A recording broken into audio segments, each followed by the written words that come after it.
Assalamualaikum warahmatullahi wabarakatuh. Saudaraku yang dirahmati Allah, zakat diberikan oleh muzaki kepada mustahik. Muzaki adalah orang yang berzakat, mustahik adalah orang yang menerima zakat. Ada 8 golongan orang yang berhak untuk menerima zakat. Antara lain fakir, miskin, hamil, kemudian mu'alaf, riqab, ghorim, fisabilillah, dan ibnu sabil. Kalau kita cermati, dari 8 golongan ini adalah kelompok rentan, orang-orang yang secara sosial dan secara ekonomi mereka berada di lapisan paling bawah. Orang fakir dan miskin misalnya, kenapa harus kita santuni dengan dana zakat? Karena mereka adalah orang-orang yang hidupnya kekurangan untuk memenuhi kebutuhan sehari-hari, makan, minum, rumah, ya, sandang, pangan, papan lah.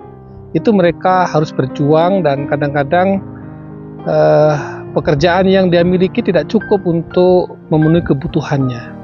Ada juga yang sama sekali tidak punya pekerjaan. Ada yang hidupnya sebatang kara, ada yang sakit-sakitan, sudah tua renta, dan semua keluarganya miskin. Nah, orang-orang ini ditolong dengan dana zakat supaya mereka bisa setidaknya bertahan hidup untuk memenuhi kebutuhan yang paling mendasar dalam hidupnya. Ada juga misalnya kelompok ghorimin, yaitu orang-orang yang terlilit hutang. Hutang di sini maksudnya adalah hutang yang dia gunakan, yang terpaksa dia harus berhutang karena untuk memenuhi kebutuhan hidup diri dan keluarganya. Orang berhutang untuk makan, orang berhutang untuk tempat tinggal, orang berhutang untuk menyekolahkan anak-anaknya, dan lain sebagainya. Ini juga harus disantuni karena apa? Karena mereka ini adalah orang-orang yang kalau tidak ditolong dengan dana zakat, maka gap kehidupannya akan semakin tinggi, dan dia akan terus menuju kepada titik nadir. Ada lagi fisabilillah. Fisabilillah adalah orang-orang yang berjuang di jalan Allah. Misalnya seperti dai, marbot, pengurus musola-musola kecil, guru-guru ngaji, ya, pengurus makam, dan lain sebagainya.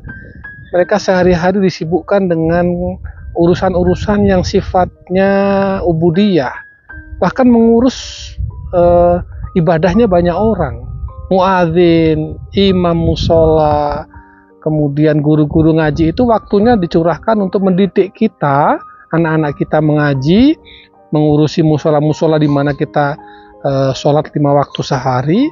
Nah, karena kesibukannya ini mereka kemudian tidak sempat untuk melakukan usaha-usaha yang sifatnya produktif dan ekonomis.